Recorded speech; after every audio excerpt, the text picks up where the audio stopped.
Good afternoon, everyone. My name is Peter Firth. This is Jonathan Bryan. We are PhD students from Arizona State and two of the co-founders of SwiftCoat, a company that uses nanoparticle coatings to transform ordinary surfaces into extraordinary surfaces. Producing nanoparticle coatings is very much like creating graffiti art, and that both require a very unique combination of speed and precision. For example, you would never see an artist toiling away on one of these 50 square foot pieces using a tiny paintbrush. They'd get picked up by the cops long before they finished. Likewise, you never see an artist trying to create these intricate details by forcing pressurized paint through a fire hose. Sure, they get paint on the wall quickly, but they lose the detail that makes the art worthwhile. That's why when we think of graffiti, we think of spray paint in the aerosol can, the perfect combination of speed and precision. At SwiftCoat, we've developed the equivalent of the aerosol can for producing nanoparticle coatings, capable of providing both the speed and precision this industry so desperately needs. Functional coatings represent a $14 billion market we all interact with every day. For example, smartphones can be coated with nanoparticles to produce fingerprint-proof surfaces. Displays use nanoparticles to produce the full range of colors detectable by the human eye. Solar cells use optical coatings composed with nanoparticles to more efficiently capture sunlight. And textiles are coated with nanoparticles to provide stain protection or antibacterial properties. And there are thousands of applications being developed as we speak, which is exactly why this market is expected to triple over the next 10 years. For decades, we've heard about the promise of nanomaterials. So, why isn't this a $35 billion market today? The answer is coatings can be complicated. Producing a nanoparticle coating for something like a gas sensor has very little in common with coatings for textiles, which are different from coatings for windows, which are different from displays, which is different from water filtration. And to make this all even more complex, all of these coating techniques are the technological equivalent of paintbrushes and fire hoses. For all of this complication, SwiftCoat is the simplification. We start by dispersing nanoparticles in a gas, much like dust being carried by the wind. We feed that gas into our system where it's forced through a specially designed nozzle. As the particles pass through the nozzle, they are accelerated to speeds in excess of 700 miles per hour and directed towards the substrate. The particles impact and stick to the substrate, forming a thin film or coating. Just like the aerosol can doesn't care whether it's spraying green paint or blue paint onto a cardboard or cement wall, SwiftCoat is the only technology capable of depositing any type of nanomaterial onto any type of surface. From our perspective, coating something like a gas sensor is no different than coating a piece of fabric. Our technology is scalable, capable of coating hundreds of square feet per minute while maintaining the precise control of film properties. The coating system we've built in our lab at ASU is capable of coating up to 6-inch substrates. That is industrial scale capability for both the MEMS and solar markets. It is this scalability, this flexibility, this precision and simplicity that has allowed SwiftCoat to solve problems where billion-dollar companies have failed. I'd like to hand it off to my co-founder, Jonathan, who's going to talk about some of the problems in the solar industry we've solved and the type of value we bring to our customers. Thank you, Peter. Before I dive into the problem that we have solved in solar, let's first take a quick step back to examine some of the key drivers in this industry and understand why we have chosen it as our beachhead market. First of all, solar is booming. It has been growing at 40% per year and is projected to be a $50 billion industry by the year 2020. So while solar is rapidly expanding, the money is not. Here you can see the operating margin of the solar industry for the last 5 years, which as you can see is extremely low. So what do people in the solar business need to do to make more money? Well, increasing the price of solar panels certainly is not an option, which means that manufacturers must reduce their costs. As a result of these trends, the solar industry has become a hyper-competitive space where companies will live or die based on their ability to reduce their manufacturing costs and reduce their capex.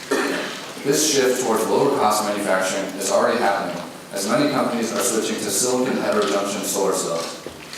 Today, silicon heterojunction technology represents a $3 billion market, which is projected to grow to $10 billion over the next 7 years.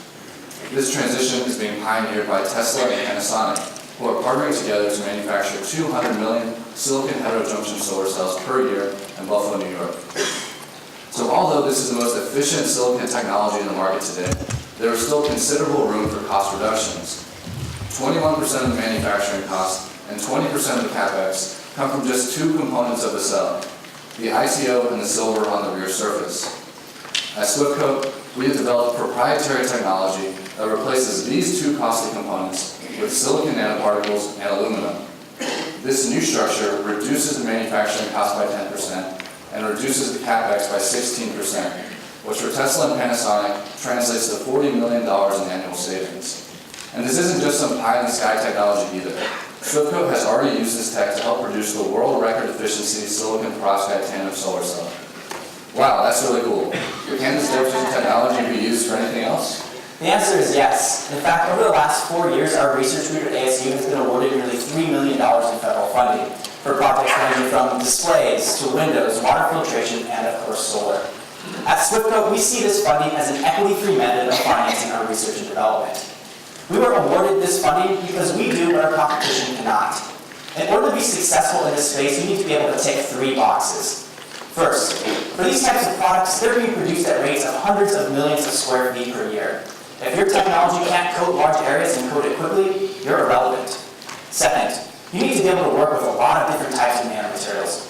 A prime example of this is Nanosys, who spent 10 years developing a nano-enabled display application, only to have their raw material banned.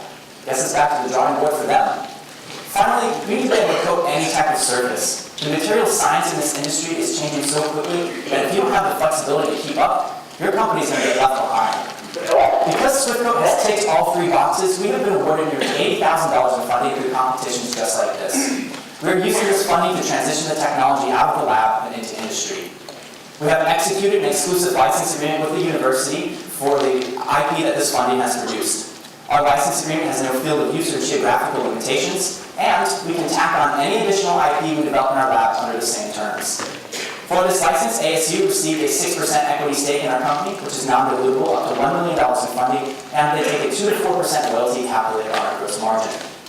Our intellectual property portfolio contains IP related to the design and principles of operation of our coating system, and like the aerosol can enabled a completely new form of art, we have used our technology to develop IP surrounding new nano-enabled products and applications, like our world record efficiency solar cell. All combined, we have filed or are in the process of filing 5 provisional patents. As a company, SwiftCoat generates revenue by licensing the applications we develop and then providing the manufacturing technology to produce it. So Jonathan, how does this business model work with our solar technology? We start by partnering with an experienced manufacturing equipment company. They put up the capital to build a tool and install it at the customer site. The revenue from this transaction is then split between SwiftCoat and our partner. Once the solar industry has adopted SwiftCoat's technology, they will save $7.20 per solar panel that they manufacture. SwiftCoat brings in 90 cents per panel in royalties. What this all adds up to is that on the 350 million silicon heterojunction solar panels manufactured every year, the industry will save $2.1 billion, while SwiftCoat brings in $314 million annually in royalties. Everybody wins. Our team has both the technical and business expertise to make the situation Jonathan just described a reality. Zach Coleman is an assistant professor at ASU who's brought in $23 million in funding to the university. As CTO, Zach will utilize his experience in nanoparticle coatings and industry connections to be the technical and often first point of contact with our customers. Jonathan Bryan received his bachelor's and master's degrees from the University of Pennsylvania in nanotechnology and entrepreneurship. He came to ASU to pursue his PhD, where he has pioneered the integration of nanomaterials into solar cells. At SwiftCoat, Jonathan will continue to lead the development of our solar-based coatings. Matthew Firth has degrees in business management and finance from the University of Arizona. Between 2005 and 2010, he was COO for Market Group, a company that had $15 million in annual revenue. To SwiftCoat, Matthew brings a wealth of experience in fundraising, investor relations, and capital management. I am the guy who built our deposition system with his bare hands. Before coming to ASU to pursue my PhD, I spent 5 years designing and automating manufacturing equipment for companies like Intel, Microchip, and GlobalFoundries. At SwiftCoat, my primary responsibilities will be in new customer development, working with Zach to talk to customers, and then building the equipment and designing the processes to fit their needs. To fill the gaps of our young team, we have brought on 2 top-notch advisors. Hervé Burrell is the former CEO of Microchemical Systems, a gas sensor manufacturer. Hervé grew the company from startup to several million in annual sales with customers that included BMW, Volkswagen, and General Motors. We meet with Hervé weekly to discuss customer acquisitions and sales strategies, and he's really helped to define the growth of SwiftCoat over the last 6 months. Scott Thompson is the former president and CTO of Guardian Industries, a billion-dollar glass manufacturer. Under Scott's leadership, the company grew to 15,000 employees and was one of America's largest privately held companies. Simply put, if you're interested in the glass industry, Scott is the guy who will vouch for you. Scott has introduced us to dozens of potential customers, including some of the largest players and smartest startups in this market.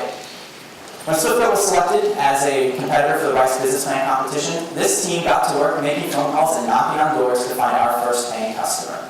And we didn't find just one, we found two, and in 2 weeks brought in $25,000 in revenue to our company.